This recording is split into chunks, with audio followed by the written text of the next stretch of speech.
Many people think that when the students are not in school, then the teachers get a day off, which is not true.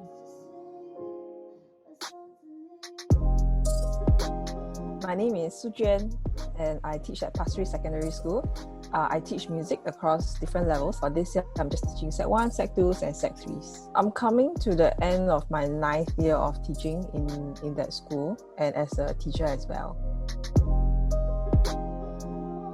I was a bit nervous, but I guess it's actually pretty exciting also. It's because there are actually new possibilities that HBL can bring to anyone's curriculum. But I do see it as a huge learning opportunity for all the teachers to explore different approaches and to teach their respective subjects and further hone their craft as teachers.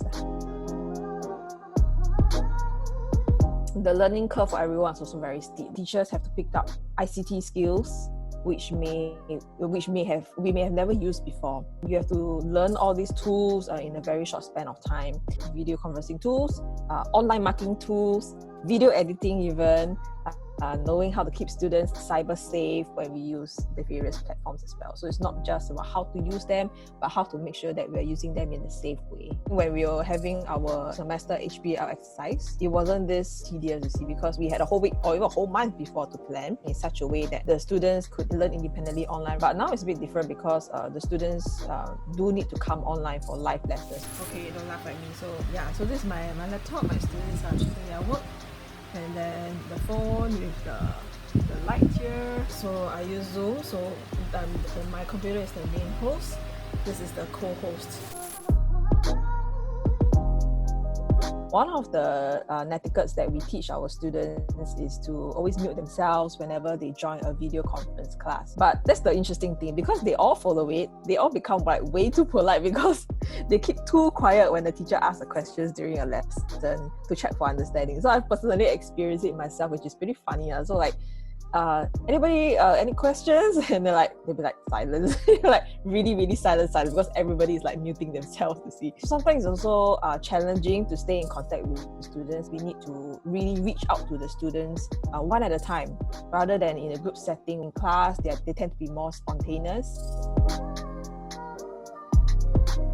There was once I spent an entire hour recording a video lesson, and the video lesson is meant to be like 20 minutes max. I spent a whole hour to record everything, and I realized that I had forgotten to turn on the internal microphone throughout the entire lesson. So I was so upset with myself, like, oh my goodness, because it's not the first time I was doing it.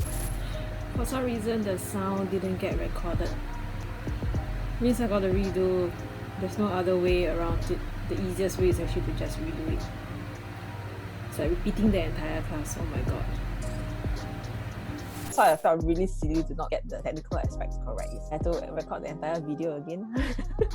I always make changes to my lesson delivery, and that's to hopefully enable my students to understand my subject matter better. One of the students came up to me, she texted me, and then she said that, the lessons that I made changes to, helping her to understand the content better. That positive feedback really tells me whether I'm in the right direction or not.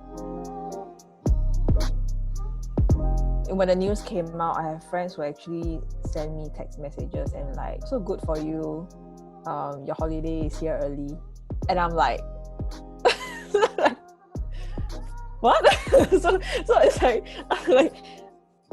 I think there are a lot of people who don't understand the work that goes behind teachers. Many people think that when the students are not in school, then the teachers get a day off, which is not true. During weekends, during public holidays, the teachers are actually spending a lot of time recording their lessons at home, preparing their lessons. It's really heartening to see these teachers put so much effort and passion into their lessons just to keep their students engaged and still make sure that they learn, make sure that they have fun learning, and to encourage them to want to learn, to come online to learn, and to break the monotony of staying at home the entire day. In the verse, we have A chord for A bass for 4 bars. You can see from here 1, 2, 3, 4. That's okay. That's A bass.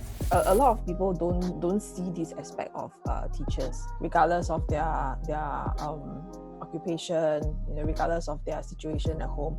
Everyone is having their own struggles. As long as we have our hearts united, we will get through this together. There are friends and families who are around you, whether virtually or physically, to support you together. Hope everyone will stay safe, stay healthy, and stay curious.